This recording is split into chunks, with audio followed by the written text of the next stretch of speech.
మరి ఏటకెళ్ళిన రాజు ఏట పని మీద ఉండగా భార్యతో ఎందుకు వచ్చిందో. అవును కాస్త ఓయినవించండి నువ్వు.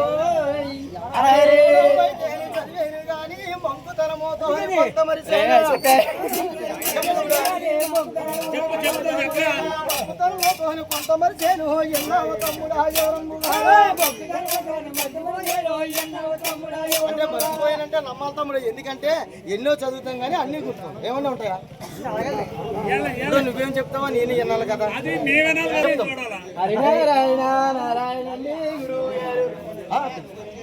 ఈ యొక్క ఉపరిచర వసుమనే రాజు యొక్క భార్య 3వ రోజు స్నానం చేసి ఇంటనున్నది కదండి గురువు గారు. అంటే ఏటకెళ్ళేటప్పటికా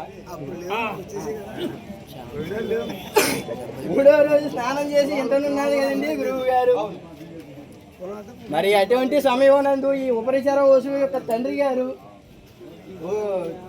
బాబు నువ్వు ఈ సమయంలో ఏటకి వెళ్ళాలి అలాగని చెప్తున్నాడు కదండి గురువు గారు. తండ్రి వెళ్ళమంటున్నాడండి, భార్య వద్దంటుంది. భార్య మాట కన్నా తండ్రి మాటకి విలువ ఎక్కువ కాబట్టి ఉపరిచర వసువు తండ్రి మాటకి విలువ ఇచ్చి ఏటకని వెళ్ళాడండి. అవును ఏటకెళ్ళిన రాజుకి భార్య తదేకంగా గుర్తు రావడం వల్ల తర్వాత సంగతి ఏమి జరిగిందో కాస్త వినిపించండి గురువు.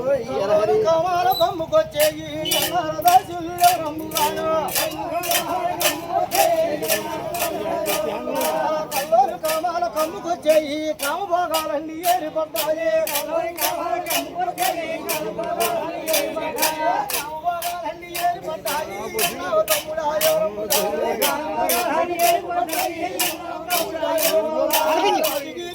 జారిపోతుంటే ఎన్నార దాసులు ఎవరు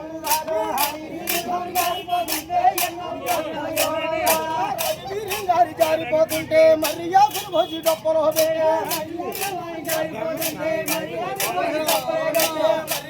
వచ్చి డప్పలో బట్టి ఎన్నార దాసులు ఎవరమ్ముగానే కళ్ళంతలో రాన్న డాగనే చూసి రాబోయిలా గమ్మరమ్మ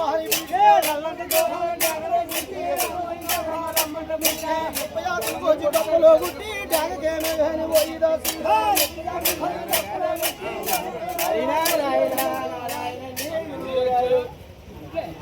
మరి యొక్క ఉపరిచర వసువుకి భార్య పేరు ఏంటండి ఓయిదాసులు. మరి యొక్క భార్య పేరు కూడా వినిపించండి గురువు. హరిహరి నారాయణండి గురువు గారు. మరి యొక్క గిరికని అంటున్నారు కదండి గురువు గారు. మరి ఈ గిరిక ఎలా పుట్టిందో కాస్త వినిపించండి గురువు.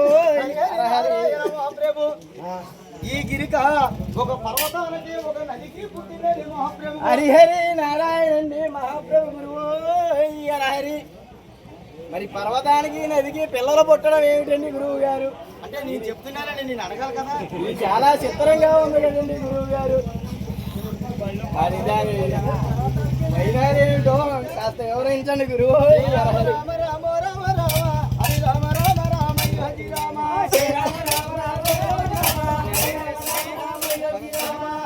రామ రామ వజి రామ ఎన్నార దాసులు ఎవరమ్ముగా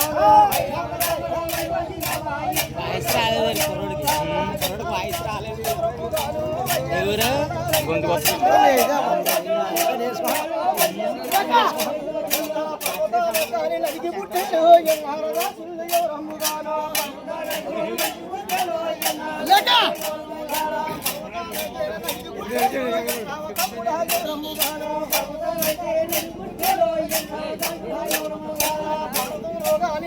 రాశారు తమ్ముడాయో రమ్ముగా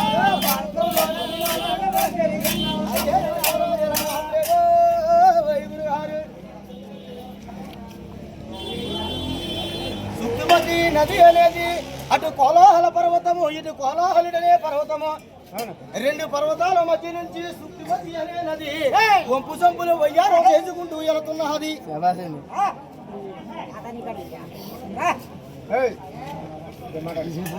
మరి అటువంటి సమయంలోను ఆ కోలాహలుడనే పర్వతము ఆ నది మీద కామ భోగాలు కమ్ముకు వచ్చి ఆ నదికి అడ్డుగా పడిపోయింది మహాప్రభువు.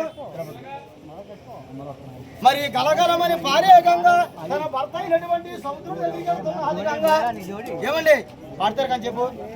అది అలా మాట్లాడుతుంది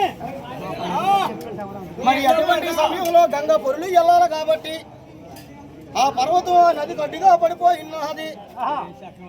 ఎప్పుడైతే గంగ గడ్డిగా నది గడ్డిగా పర్వతం పడిపోయిందో కిందకి నీళ్ళు వెళ్ళడానికి మార్గం లేదు కాబట్టి ఈ గంగ పైకి పొడుచుకుంటూ వెళ్ళిపోయింది. మహాప్రభు పైకి పొడుచుకుంటూ వెళ్తే పర్వత శ్రేణులు అంచుల భాగంలో నది తీరములు ఒడ్డిన మునీశ్వరులు ముక్కు మూసుకొని తపస్సు చేస్తున్నారు.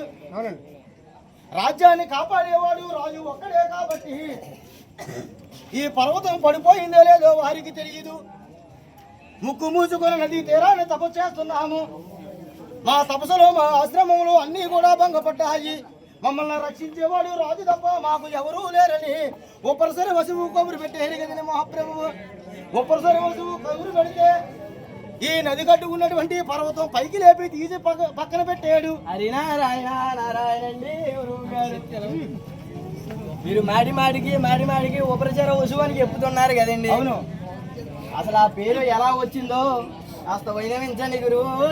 హరి రామ రామ రామ రామ రామ హరి రామ రామ రామ యోగి రామ రామ రామ రామ రామ రామ రామ రామ యోగి రామ ఎన్నార రాజులు ఎవరంబు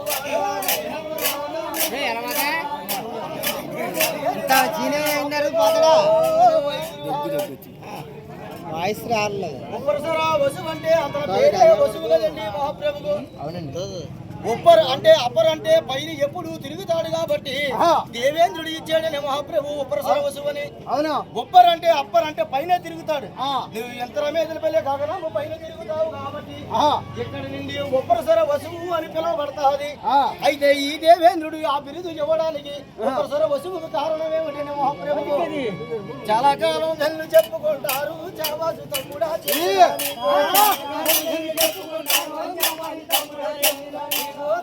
వైద్యులు చదివేది గాని మంకుతనము తోను కొంతమరి